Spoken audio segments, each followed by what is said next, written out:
So, Nate Diaz got cleared of all wrongdoing.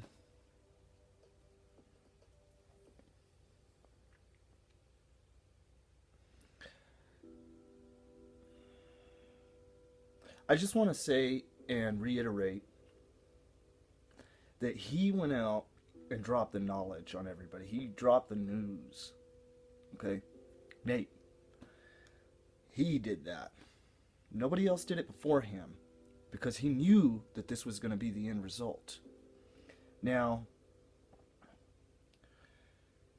this is a little bit, what we're dealing with a little bit here, it's a little bit of something called manufactured drama. Now, I don't know to what extent the Diaz bros are involved. I would doubt that they're involved that much because they've had to deal with the real world drama their whole careers.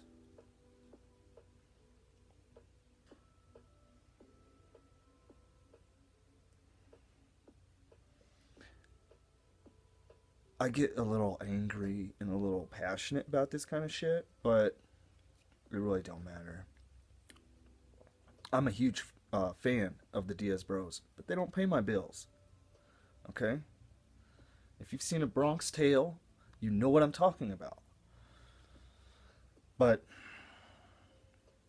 that being said, I do appreciate what they do in terms of fighting, in terms of art, in terms of professionalism.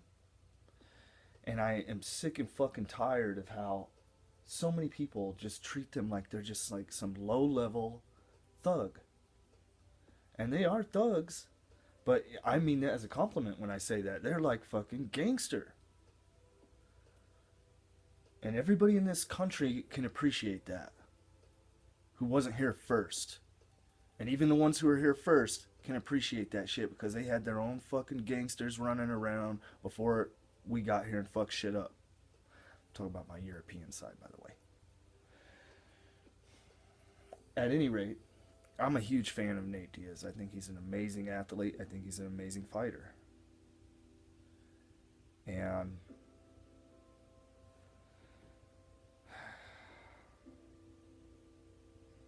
I'm sick and tired of the bullshit. And I think the fact that this fight is still on is great. I knew it was going to be. But fuck it. Like, there's no point in saying that kind of shit. It just needs to stop. All this other stuff, all this other nonsense, like this WWC, WG, whatever fucking wrestling, pro wrestling marketing, pro wrestling narrative. I don't know what the fuck they're injecting into the sport, but whatever it is, it needs to stop so that we can like get some real shit going on. Again, like this. Even though the baddest motherfucker title is a point of controversy, it is proof that there's changes happening in the direction of the sport. Even though it's owned by Disney, when you go all the way back, I guess, I don't know, whatever the fuck. At any rate, I'm glad it's still on. I'm glad for both fighters, and I'm glad for the community. They're gonna see a bomb-ass motherfucking fight. The franchise, the institutional, corporate, whatever aspect of the whole thing, I have different feelings about that.